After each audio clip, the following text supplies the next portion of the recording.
बातमीपत्रामध्ये आता पाहणार आहोत गावाकडच्या काही महत्त्वाच्या 50 बातम्या अतिशय वेगवान स्वरूपात. सुरुवात करूयात. मध्य हार्बर आणि पश्चिम रेल्वे मार्गावर आज मेगा ब्लॉक असणार आहे. रेल्वे मार्गाच्या दुरुस्ती, देखभाल आणि अभियांत्रिकी कामांसाठी हा ब्लॉक घेतला जाणार असून प्रवाशांना अनावश्यक प्रवास टाळण्याचं आवाहन प्रशासनानं केलंय.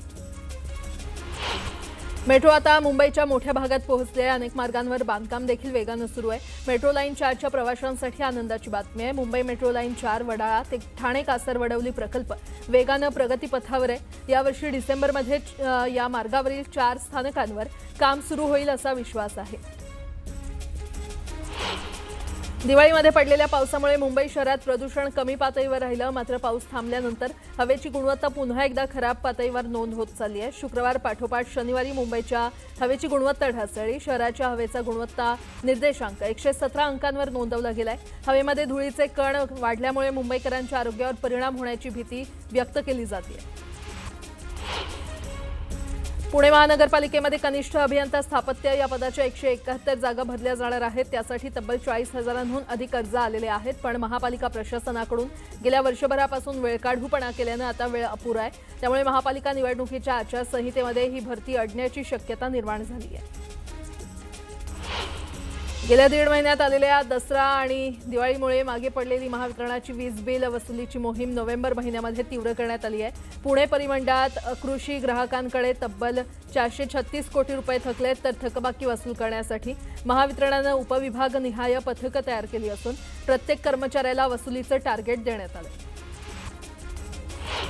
महाराष्ट्र लोकसेवा आयोगाच्या विषयांकित परीक्षेसंदर्भात मोठे बदल करण्यात आले असून उमेदवारांसाठी नवं प्रवेशपत्र अनिवार्य करण्यात आलंय. आयोगानं प्रशासकीय कारणास्तव 28 सप्टेंबर रोजी होणारी परीक्षा पुढे ढकलत ती 9 नोव्हेंबर 2025 रोजी घेण्याचा निर्णय घेतलाय.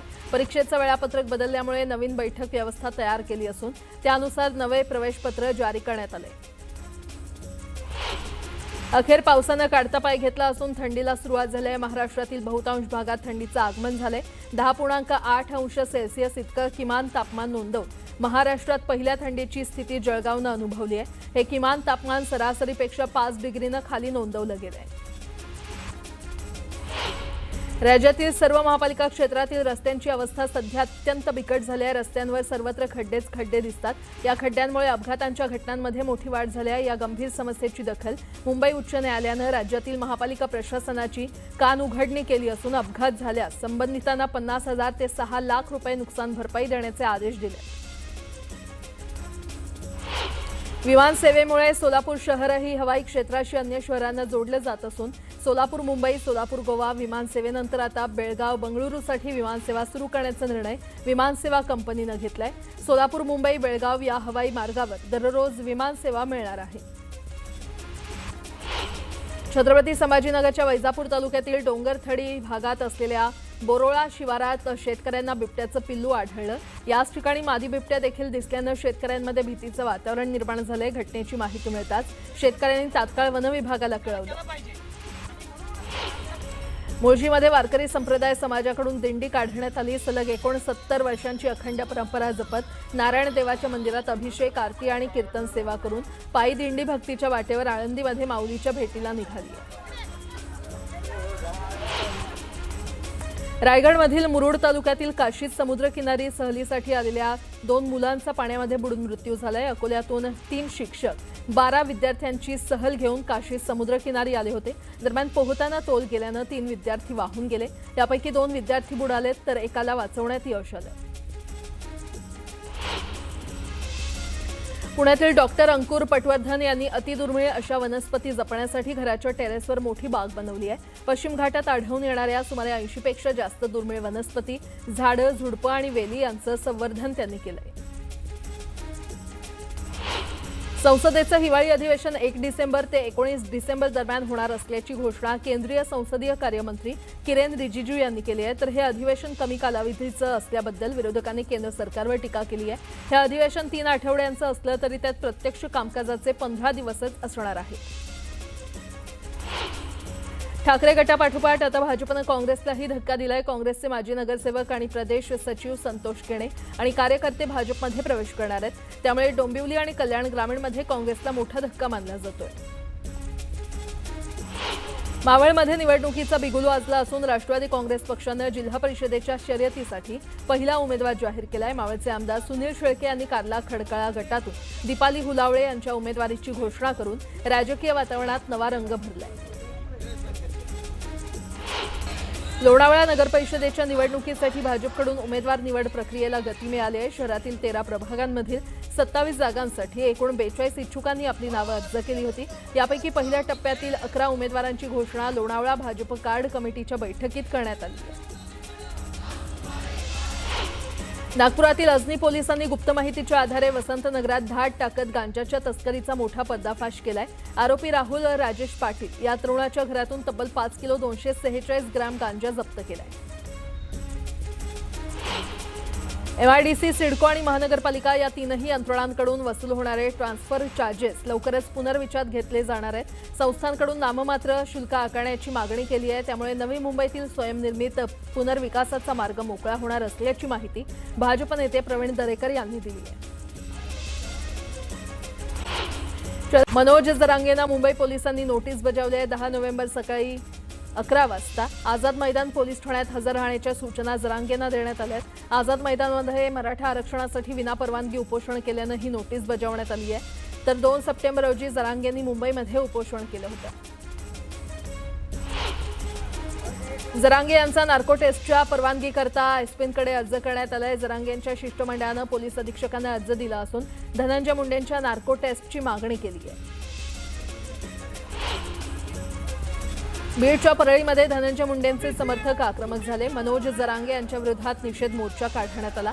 परळी शहरातील राणी लक्ष्मीबाई टॉवर परिसरात कार्यकर्त्यांनी एकत्र येत जरांगेंविरोधात जोरदार घोषणाबाजी केली।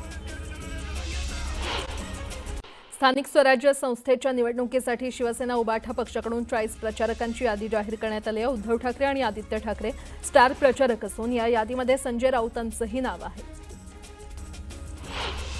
राज ठाकरेंनी आज शिवतीर्थावर बैठक बोलावली आहे। मनसेचे नेते, मुंबई अध्यक्ष आणि उपाध्यक्षांची बैठक पार पडणार आहे। आगामी निवडणुकीच्या निमित्तानं मनसेच्या रणनीतीबाबत बैठकीमध्ये चर्चा होणार आहे।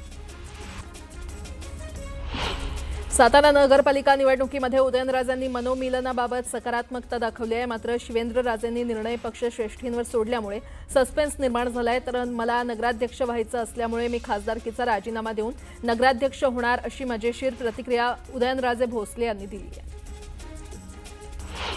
आगामी निवडणुकीसाठी मावळमध्ये भाजपकडून स्वबळाचा नारा देण्यात आलाय। मावळमध्ये पक्षाला बळ देण्यासाठी आमदार महेश लांडगेंची निवडणूक प्रमुख म्हणून नियुक्ती करण्यात आली आहे। लोणावळा नगर परिषदेच्या नगराध्यक्ष पदासाठी रिपब्लिकन पक्षाकडून सूर्यकांत वाघमारे यांच्या नावावर शिक्कामोर्तब करण्यात आलाय। मावळचे आमदार सुनील शेळके आणि भाजपच्या संभाव्य पाठिंब्यामुळे वाघमारे यांची उमेदवारी लोणावळा नगर परिषदेची निवडणुकीत रंगत येण्याची शक्यता आहे। मुसळ नगर परिषद निवडणुकीसाठी माजी आमदार संतोष चौधरी आणि एकनाथ खडसेंचं मनोमिलन झालंय। या युतीला अभद्र युती म्हणत मंत्री संजय सावकार यांनी टोला लगावलाय। यावर खडसेंनी जोरदार प्रत्युत्तर दिलंय।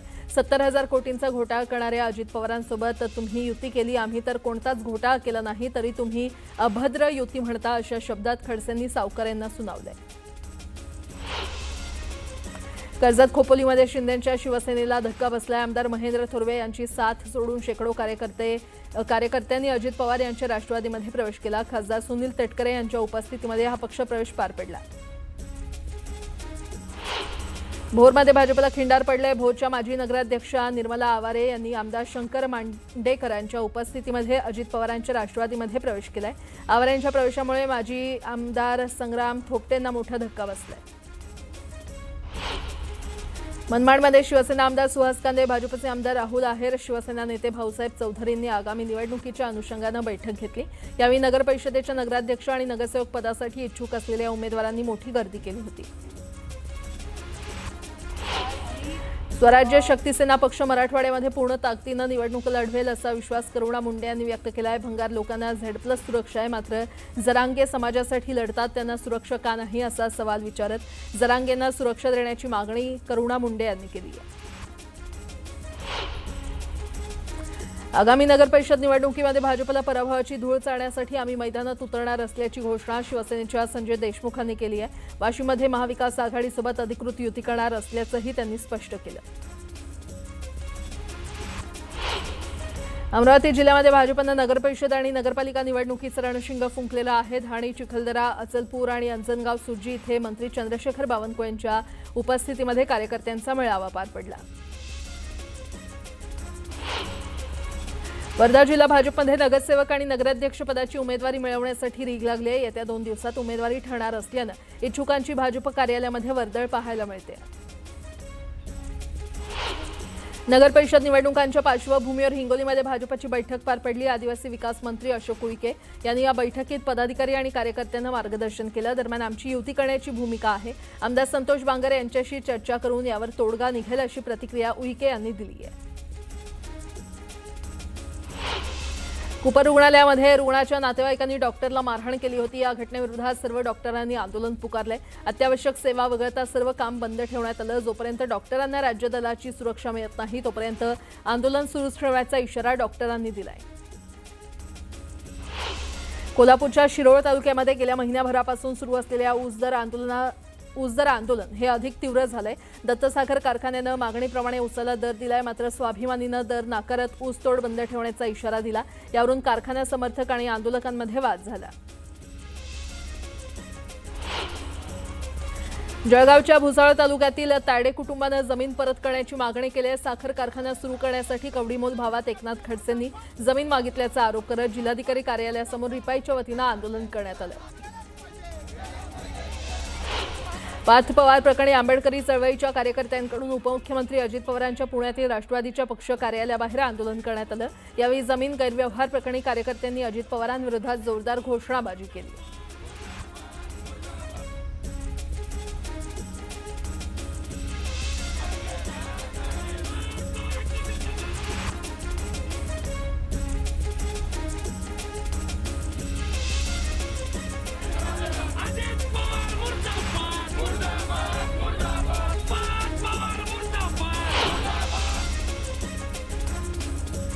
कोल्हापुरात शिक्षक आमदार जयंत आसगावकरांच्या नेतृत्वात हजारो शिक्षकांनी मोर्चा काढला होता। राज्य सरकारनं शासकीय सेवेमध्ये असलेल्या शिक्षकांना टीईटी परीक्षा उत्तीर्ण करणं बंधनकारक केल्यानं शिक्षक आक्रमक झाले। ओंकार हत्तीजवळ फटाके वाजवल्याचा प्रकार समोर आला होता। याबाबत वन विभागानं प्रसिद्धपत्र जाहीर करत खुलासा दिलाय। इन्सुली परिसरात ओंकार हत्तीनं विद्युत पंपाचा पाईप ओढल्यानं प्रवाहाचा धोका निर्माण झाला होता। त्यावेळी शेतकरी आणि वन कर्मचाऱ्यांनी प्रतिबंधात्मक उपाय म्हणून फटाके वाजवले। यामध्ये हत्तीला इजा झालेली नाही असं वन विभागानं सांगितलंय। कोल्हापूरच्या चंदगड परिसरात राजहत्तीनं धुमाकूळ घातलाय। चंदगडच्या दक्षिण भागातील उमगाव, जांभरे, वाघोत्रे आणि खामदळे या परिसरातील नाचणी, भुईमूग, ऊस आणि भात या पिकांचं हत्तीमुळे मोठं नुकसान झालंय। सांगलीच्या तासगाव तालुक्यातील बोरगावमध्ये 500 एकरवर देशातील सगळ्यात मोठ्या बैलगाडा शर्यतीचं आयोजन करण्यात आलंय। डबल महाराष्ट्र केसरी चंद्रहार पाटलांकडून या बैलगाडा शर्यतीचं आयोजन करण्यात आलंय। उपमुख्यमंत्री शिंदेंच्या उपस्थितीमध्ये बैलगाडी शर्यतीचं अधिवेशन पार पडणार आहे। डबल महाराष्ट्र केसरी चंद्रहार पाटील यांनी आयोजित केलेल्या बैलगाडा शर्यतीमध्ये फॉर्च्युनर कार, ट्रॅक्टर, थार आणि तब्बल 150 दुचाकी वाहनं बक्षीस म्हणून ठेवण्यात आलेत। हे पहिलं बैलगाडा मैदान असेल ज्यामध्ये इतकी मोठी बक्षिसं दिली जाणार आहेत असं हिंद केसरी संतोष वेताळ यांनी स्पष्ट केलंय। खोपोलीमध्ये राज्यस्तरीय शालेय कुस्ती स्पर्धेचा जल्लोष पाहायला मिळाला। या स्पर्धेमध्ये 240 खेळाडूंनी सहभाग घेतला होता। कोल्हापूर विभागानं सांघिक विजेतेपद तर पुणे विभागानं उपविजेतेपद मिळवले। कराड शहरात उत्तरालक्ष्मी महोत्सव आयोजित करण्यात आला। महोत्सवात 150हून अधिक बचत गटांकडून स्टॉल उभारण्यात आले। या महोत्सवाचं उद्घाटन सामाजिक कार्यकर्ते रणजित पाटील यांनी केले।